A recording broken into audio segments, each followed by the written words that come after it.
Hello, Jamie Butler, and hello, Erik Matthews. Love you both. Hello, Mother. Hi. Today, we're going to talk about something we discussed a lot in the wonderful Channeling Erik event in Los Angeles, and that is grief. I just want this session right now to be about how do we help those who grieve, and how do we help those who are among grievers and want to help. um, Eric says hi to everybody, and he started spoofing it right away. Oh, of Yeah. course. He goes, "Oh, it's like the best thing, when somebody's grieving, you go up to them and you go, I know, I know." And he goes, "Oh, and then like pat them on the head. Oh God. I know exactly what you're going through because you can say that you lost someone too."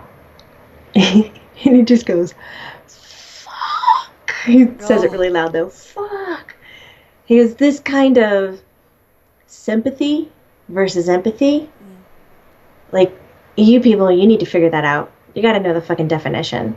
Sympathy is like hey, I've gone through that situation too. I sympathize with you. It's like a Empathy, pity. yeah, it's total fucking pity Mm. toss. It's like you're feeling shitty. Oh, let me pull my shit out too and I'll put it on top of your shit. Oh no. You feeling better? Oh What a Jesus. visual. Oh no. He goes, but tell me that's not fucking true, right? Wow. Empathy, he says you can be right next to the person and you can empathize with that person's feeling without your shit ever coming out. Mm. Because that's the beauty place for grieving.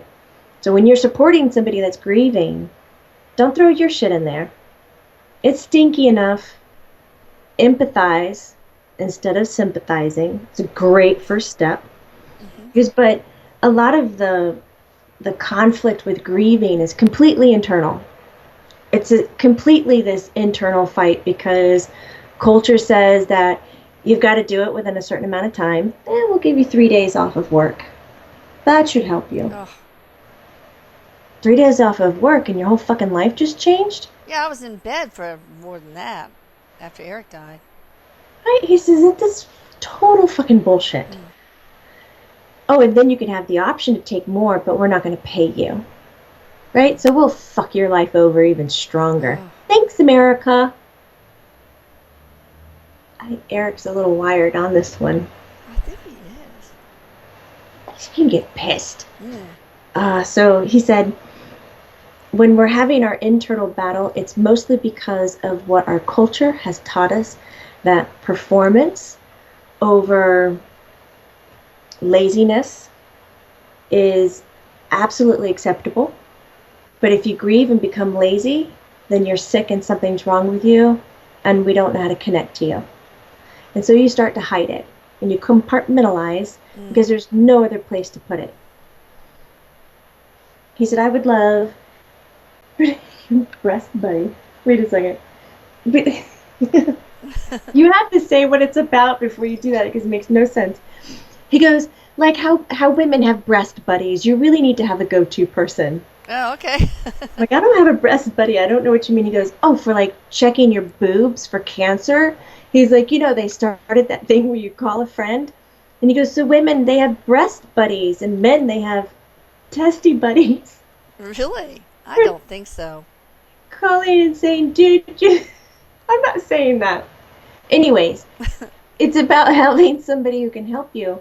And he said, a grief buddy is simply someone who's close to you that you can talk about the same story 1,000 times. Mm. That's And it's important. That's totally important. fine. I had to keep recounting all the details of that day because they were so hazy, and I wanted it to be more clear, and I wanted to remember as much as I could so that the emotional charge could eventually get off of it. So yeah, He says it's broken important, record, right? broken And he record. said that if you don't have a friend who understands broken record is a part of healing, Mm. like straight up one of the best parts of healing, then the friend's going to end up sabotaging you and supporting what the cultural ideal is about grieving and pushing you through some fucking imaginary shithole steps that somebody created in the 70s that's completely bogus. First comes anger. Then comes, he's like listening to them. Then you get sad. Then you feel alone. Then you And feel that's this. just not right.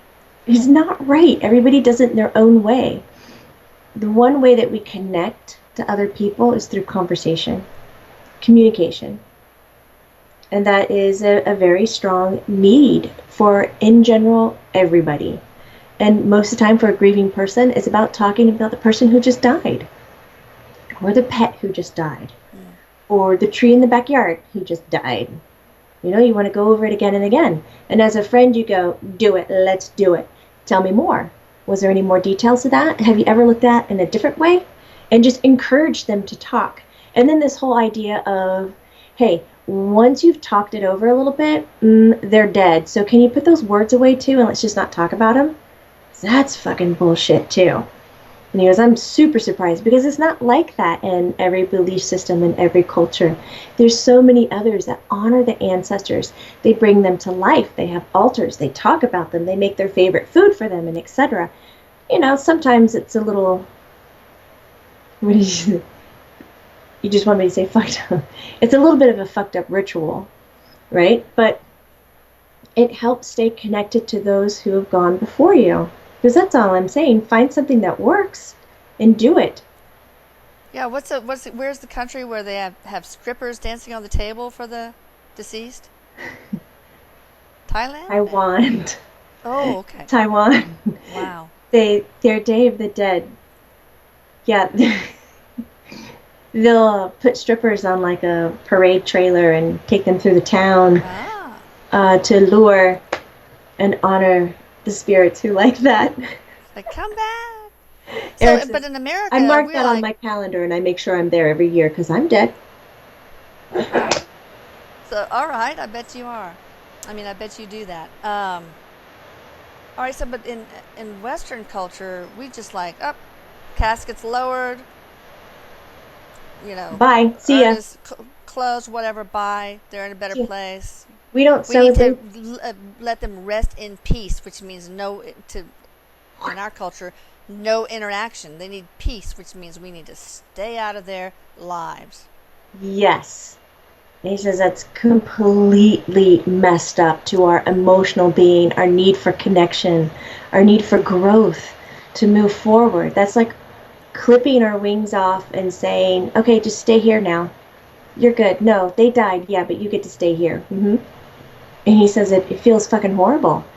We don't have a day to celebrate ancestors. Halloween, Day of the Dead, is like that for most people. For us, it's turned into some fucking Hallmark experience with candy and ghouls. And he goes, even on like Memorial Day, he goes, that's not for the everyday person. Not everybody fought in war or was a hero. And he says that's nice for them. He goes, but what about average day Joe? What do we get? He goes, well, when the birthday comes around or their death day, the humans go, oh, now I'm super sad because that was a day that they liked, or that's what they liked, and now I can't connect to it anymore because they're not here, because they're dead, and I have to be taught that when they're dead, then everything that they like has to be dead too. And then all of a sudden everything becomes fucking scary along the way because it's all associated to them and they're gone. Wow. He's on a soapbox today. Yeah, I hadn't seen it that way either. And he says, but it's true. And when somebody leaves, you create a new relationship with them. It's not over. That's right. And he goes, it'll be different. You don't have that physical, and it may be different in other ways too. For example, our relationship, we were very close, but a lot of our relationship centered around your misery and how to end it, how to help you, and so on. Now it's healthier, even without the physical, which I miss. But so it can be different, but it'll be just as real. He said it is. It's just as real. New memories are made. And of course you're going to have to find your way and grieve through the physical absence. And he says, we just had this video on ego, and grief is an ego-driven emotion. Because you're grieving about the separation. That the I can no longer experience you. So the I is very saddened.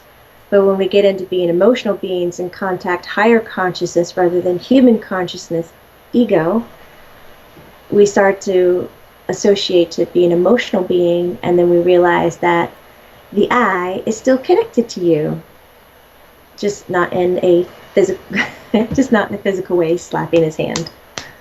Well, so what do you recommend to those who have lost someone as far as how to continue to have a relationship with them? What do they do?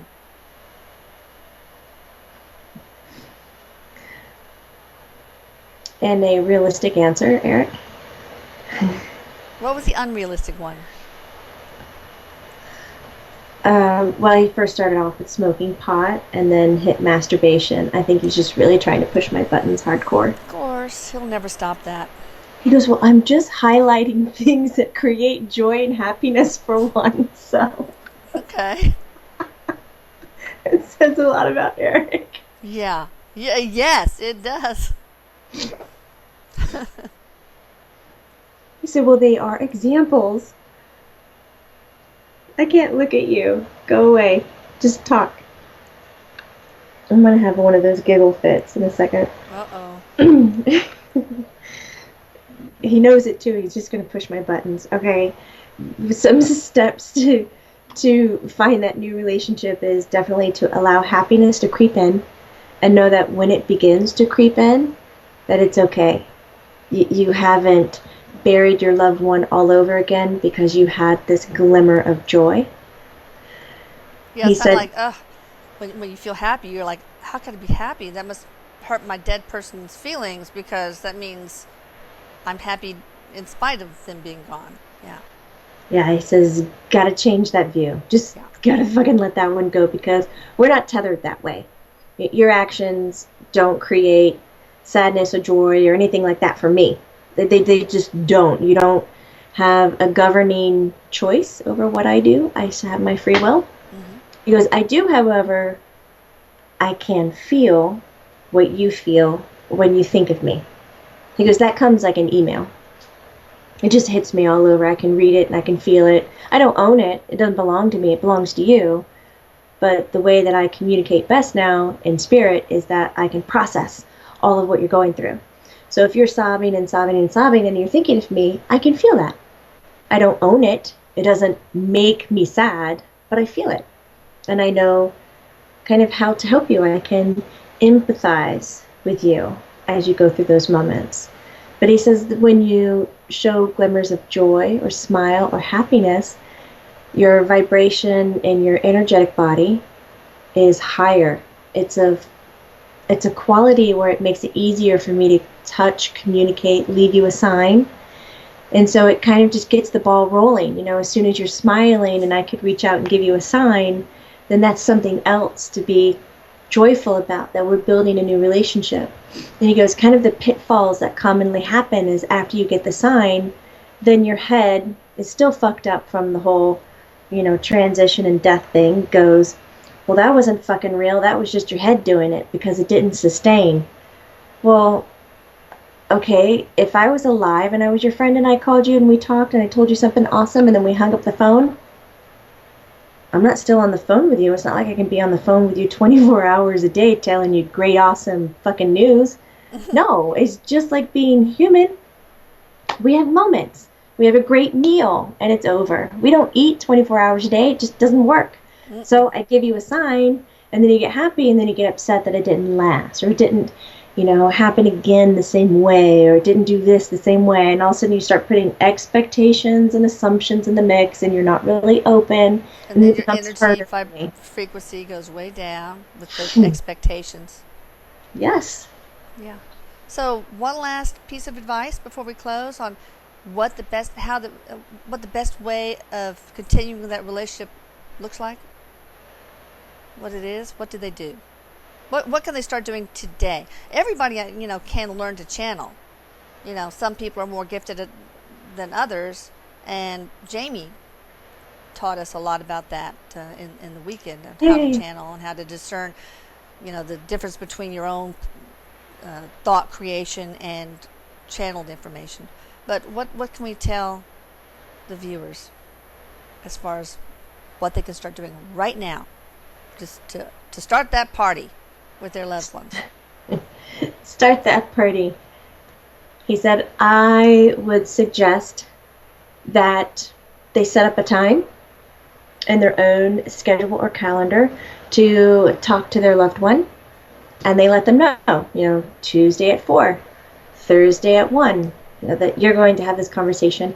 And when you start that conversation, jump out of your logic head and get into creative mode, like your imagination that anything is possible, for just a short amount of time, because you can set a fucking bell if you want. Like if you're worried that you're not going to snap out of, being creative, you set it for 3 minutes, for 5 minutes, whatever, and hold a conversation and just say, hi, I invite you to come here. I uninvite everybody else. Just make it a very exclusive party in your head.